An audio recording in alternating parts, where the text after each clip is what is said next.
शब्द शास्त्रों में भी लिखा हुआ।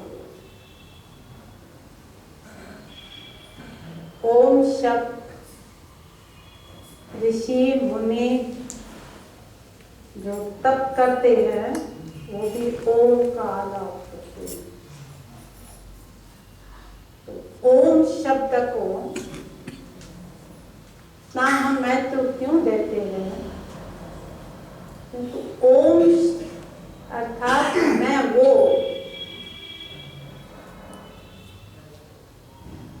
ओम शब्द जो हम बोलते हैं उन्हें मैं वो हूँ। अब मैं वो क्या हूँ? आज की टॉपिक सेल्फ मैनेजमेंट की है। तो ओम शब्द माना मैं वो कौन? इस शरीर के अंदर एक शक्ति, ये सब मानते हैं कि इस शरीर को चलाने वाली एक चैतन्य शक्ति है, वो मैं हूं। वास्तव में मैं शब्द दो बातों में डिवाइड होता है। कैसे? जैसे अभी बताया कि मैं माना इस शरीर के अंदर चैतन्य शक्ति। दूसरा मैं आता है, इससे आपको क्वेश्चन पूछा जाएगा, इससे कुछ पूछा जाएगा तो उसमें मैं शब्द आता है। मैं फलाना हूँ,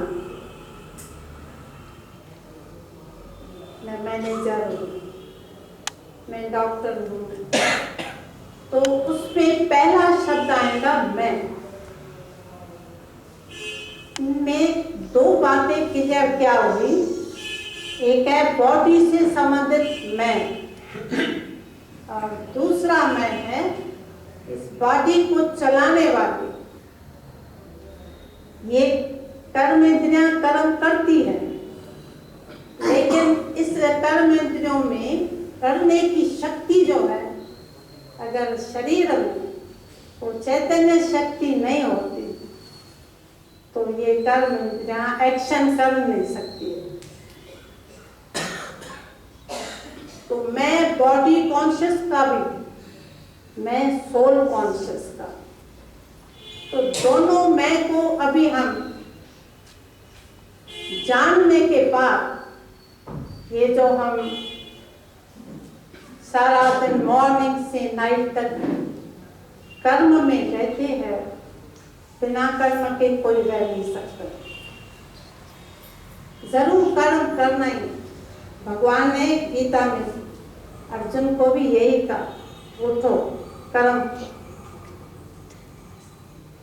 तो कर्म करने वाली कौन और कराने वाली कौन? मैं समझती हूँ मेरे अनुभव में पहले हमको मालूम नहीं था। जैसे मैं कुछ भी कार्य अच्छा करके आऊँ, क्योंकि मैं बहुत अच्छा काम करके आई मैं, तो उस समय मैं अपने आप को जिस नाम वाली हूँ, जिस रूप वाली हूँ, जो काम करके आई वो मैंने किया। बेशक मैंने किया, परंतु वो जो मैं शब्द है उसको उस समय नहीं पहचाना। अगर वो चैतन्य शक्ति इस शरीर में नहीं तो ये कर्म इंद्रियां देखो ऐसे शांत, न सुन सकती है, न बोल कर सकती है, न कुछ कार्य। तो आज जो हमारी टॉपिक, जिस टॉपिक के अंदर ये दो बातें हैं, सेल्फ मैनेजमेंट। तो सेल्फ शब्द जो है वो वास्तव में मैं से लगता है। मैं तो मैं जब बचपन में इस ईश्वरीय विश्वविद्यालय में आई तो मुझे आज भी वो शब्द शक्ति दे रहा है। तो उस समय हमको पहला लेसन यही पक्का कराया गया कि मैं कौन, बहुत है माय। 3 शब्दों का क्वेश्चन। व्हाट एम आई, मैं कौन। तो इस प्रकार जब हम दो आपस में मिले, चार मिलेंगे, तो पहले तो हम पूछेंगे ना एक दूसरे से, आप कौन है, आपका परिचय क्या है, आप क्या करते हैं। तो वो भी ऐसा ही सुनाएगा जिस कर्तव्य के निमित्त है, उसमें मैं बोलेगा ये करती हूँ। तो आज मैंने इस ईश्वरीय विश्वविद्यालय में इस पढ़ाई को पढ़ने में एक नवीनता जीवन में ये अनुभव की कि सचमुच जैसे हम भगवान के लिए हर कार्य में करते हुए कहते हैं, करावनहार स्वामी आप, हम निमित्त होकर के करते। तो निमित्त के समय आत्मा कर्म दिनों से कर रही है और कराने वाले हे स्वामी आप। लेकिन जब मैं अपने शरीर में आत्मा हूँ तो वो करावनहार आत्मा हो जाती है, करती ये कर्म नहीं। तो मैं जब सिर्फ को जान लेती हूँ तब मुझे खुद को, आत्मा को मैनेज करने की शक्ति आ जाती है। वास्तव में आत्मा है क्या, उसका अगर हम परिचय लें तो आत्मा तो एक शक्ति अर्थात ज्योति, इस आंखों से देखी नहीं जाती, परंतु बुद्धि से अनुभव किया जाता है कि ये जो कर्तव्य कर कहते, या कहेंगे भगवान ने हमको अच्छा कर्तव्य करा, क्या श्रेष्ठ आत्मा, शुद्ध आत्मा, हाँ वो शुद्ध कार्य करती है, तो कहते ये शुद्ध आत्मा, प्रिय आत्मा। तो आत्मा शब्द जो हम बोल रहे हैं और उसको चैतन्य शब्द जो हम बोल रहे हैं वो है मन, बुद्धि और संस्कार। ये तीन चीज है, उसमें फर्स्ट है मन। अब क्या है कि मन हमको हर रीति से चला रहा है, जबकि मैं कहती हूँ मन मेरा है। तो जब मेरा शब्द कहा जाता है तो मैं अलग होता है, मेरा अलग। तो मेरा मन है, इसका मतलब मैं कुछ, मेरा से मैं भिन्न हूँ। वो मैं भिन्न कौन हूँ, वो ही मैं आत्मा, चैतन्य शक्ति, ज्योति स्वरूप। तो इसी शब्दों से जो मैं कहती हूँ मेरा मन, तो मन मेरा है, तो मैं मन को जो संकल्प का ऑर्डर करूं तो कभी मानता है, कभी नहीं भी मानता, परंतु वो शक्ति मेरे में आवे कैसे। जो मन को हम जिस समय जहां स्टॉप करना चाहूं, जिस समय जो हम संकल्प करना चाहूं, तो वो कभी हम पास भी हो जाते, कभी हम उसमें फेल भी हो जाते। तो इसका मतलब हमारे अंदर कुछ आध्यात्मिक शक्ति की प्रैक्टिस है। इस आध्यात्मिक शक्ति में परमात्मा स्वयं हमको राजयोग की शिक्षा सिखाए और कुछ नहीं। आज भी हम इस स्थान पर जो बैठे हैं और ये एक मैनेजमेंट के कोर्स की सब्जेक्ट को जो ले रहे हैं, तो हर एक व्यक्ति, नर नारी, छोटा बड़ा, सबको ये जरूरत है कि मन मेरा वश में है। अर्जुन ने भी भगवान को यही बोला कि मुझे वो शक्ति दो जो मन मेरे वश में। परंतु मन मेरे वश में आवे कैसे? हर चीज को पकड़ने के लिए अलग अलग शक्तियां होती।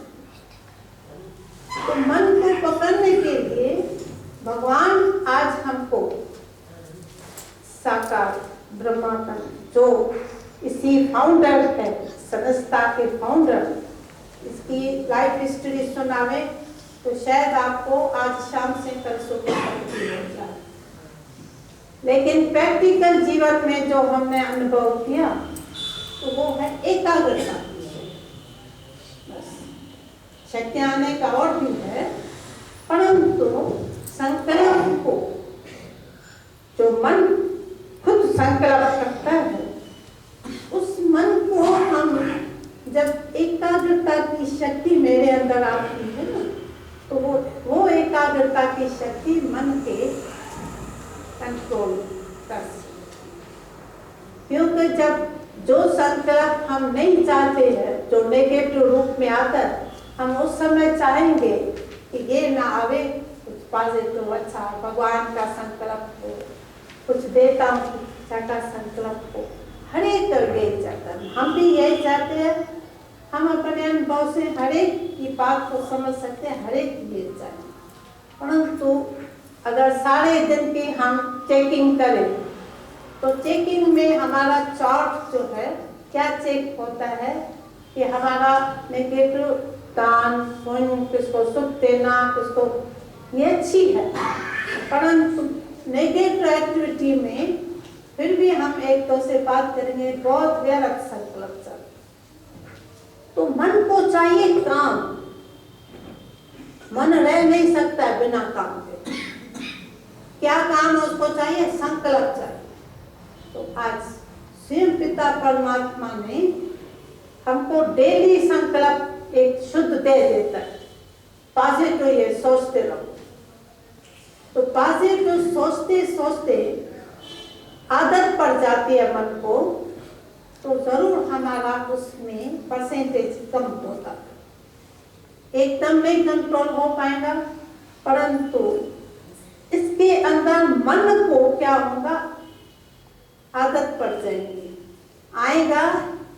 तो वो शुद्ध संकल्प की, समर्थ संकल्प की जो शक्ति है, वो उसको परिवर्तन, तो कहते कंट्रोल न हो, परंतु उसको परिवर्तन करने के लिए संकल्प करो, तो इसी रीति से जो है वो हमारे मन आ सकते हैं।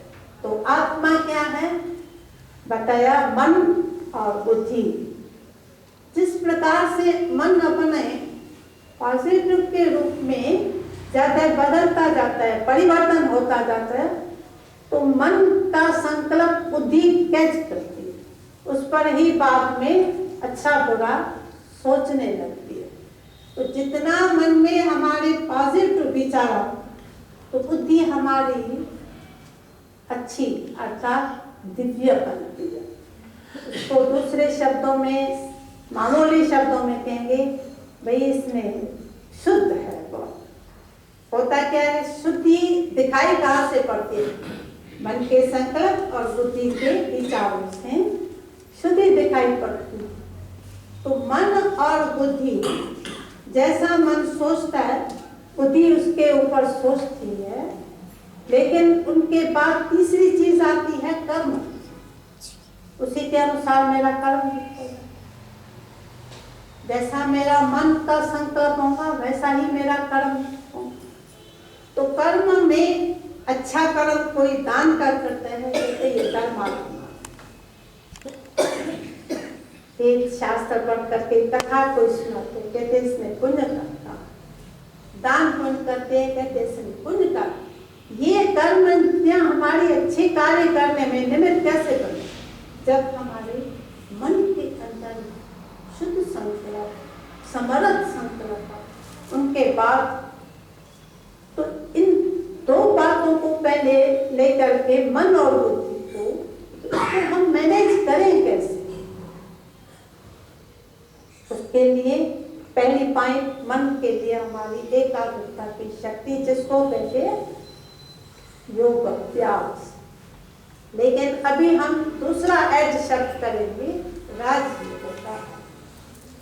लॉर्ड शब्द ऐसा सुंदर है ना, जैसे राजा शब्द बोलते हैं, तो परमात्मा जो बुखार से कभी महावाक्य उच्चारण करते करते बहुत प्यार से बोलते हैं, तुम मेरे राजा बच्चे हो। तो राजा क्या होता है, उसके अंदर एक अर्थात शक्ति होती है, कंट्रोल करने की शक्ति होती है। तो हमारी इस जीवन में ये आध्यात्मिकता की शक्ति जब बढ़ती जाती है, श्रेष्ठ समर्थ विचारों से बढ़ती जाती है, पॉजिटिव थॉट से बढ़ती जाती है, तो उनसे हमारे में फिर ये संस्कार, कौन सा संस्कार पड़ जाते हैं? मन को अपने करने की शक्ति आती, वहाँ एकाग्रता की शक्ति चाहिए, यहाँ परिवर्तन करने की शक्ति चाहिए। तो जब परिवर्तन करने की शक्ति आएगी तो बुद्धि बहुत अच्छी है, बुद्धि मेरी अच्छी हो जाएगी तो संस्कार सुते ही मेरे रिकॉर्ड के अंदर संस्कार शुद्धि।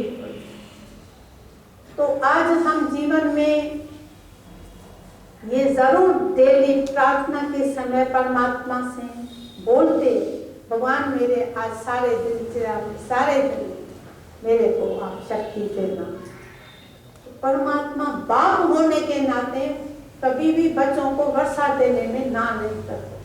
वो तो कहते हैं मैं ऐसे 2 हाथ लेके खड़ा, आओ लियो। और इन 3 चीजों के आधार से ही हम अपने मैनेजमेंट कर्म के अंदर भी अच्छी कर सकते हैं। तो वैसे हम देखते हैं मैनेजमेंट तो आज ऑफिसों में, कंपनियों में अगर हम थोड़ा सा ग्रुप बनाएंगे क्लबों का, उसका उसमें भी मैनेजिंग कमेटी जरूर होती है, तभी कारोबार अच्छी से चल सकती है। आज छोटा सा संसार हो चाहे बड़ा सा संसार, जब तक मैनेजिंग कमेटी नहीं बनती है तब तक कारोबार तो अच्छी नहीं हो सकती। ठीक इसी प्रकार से मैं भी स्वयं को जब मैनेज करती हूँ, मन को मैनेज करती हूँ, तो मैं अपनी कारोबार संपत्ति की और साथ साथ तीसरी चीज जो हमारी डेली दिनचर्या में कर्म है वो हम कंट्रोल कर सकते हैं। तो ये शक्ति मैं आप सबको जो भी यहाँ हम सब उपस्थित हैं अपने साथ बोलती हूँ। तो ये हमको वास्तव में अभ्यास के लिए डेली परमात्मा छोटा सा लेसन 4 लाइन का 2 लाइन का सुनाते हैं, जिसको स्मरण करने में हमको बहुत टाइम नहीं लगता है, परंतु प्रैक्टिकल करने में हमको बीच बीच में चेकिंग करनी पड़ती है। ये मेरा अभ्यास ठीक रहा तो मैं आप सबको भी यही एक शुभ राय दूंगी, एक मन से दिल से, कि हम इस अभ्यास के लिए ये अपना प्रभु का संग, इसको कहते हैं गुड कंपनी का, वो अगर हम संग करेंगे तो डेली शुद्ध सुनेंगे तो डेली शुद्ध सोचेंगे और उसी से हमारे अंदर एक दिव्य ताकत की वृद्धि होगी, उसकी इम्प्रूवमेंट होगी और उसी के आधार से ही फिर हम अपनी कर्म इंद्रियां जो और है उसको भी मैनेज करने में बहुत सरलता हो जाएगी। तो हम अपने दिल की यही राय देंगे कि जो इस लेसन को, इस आध्यात्मिक शक्ति को जीवन में प्रैक्टिकल अनुभव करना चाहते हैं तो परमात्मा ने तो ये विद्यालय इसके लिए ही खोला और हम बच्चों को ये ऑफिस से जगह जगह स्थान पर, हाँ, जिससे हम इतने साल इतने वर्ष रहे, लेकिन का नहीं, सिर्फ आप अपने लिए नहीं जियो, जीना है तो जीने की जीवन जो बनेगी वो होंगी दूसरों को सुख शांति देने। तो तुम जाओ देश में विदेश में जाके ये संदेश दो और उन आत्माओं को सच्चा पाप दिखला करके प्रभु प्रिय बनाओ, प्रभु से शक्ति प्राप्त करने योग्य बनाओ। तो आज हम भी इस स्टेज पर आप सबको यही एक शुभ दिल की राय थी। तो हम कुछ नहीं तो कुछ 15 मिनट, कुछ नहीं तो 10 मिनट, कुछ नहीं तो 5 मिनट ही सही, तो मन को आदत तो पड़े। तो जैसे कंपनियों को मैनेजमेंट करने के लिए मंथन तो करना पड़ता है, उसमें भी तो मन को काम देना पड़ता है, नहीं तो थोड़े हो सकते। तो ऐसे अपने आप को चलाने के लिए भी मन को शांत देने की मेरे अंदर वो पावर होंगी तब तो हम मन को दे सकेंगे। इन शब्दों के साथ आज के प्रोग्राम में जो हमारे स्टेज पर उपस्थित और भी प्रभु प्रियात्माएं बैठी है, उनके द्वारा भी फिर हम और अन्य शुद्ध विचार, प्रेरणादायक विचारों को सुनेंगे। आगे हम उस पर चिंतन करके उसका और विशेष लाभ जरूर लेंगे। ओम शांति।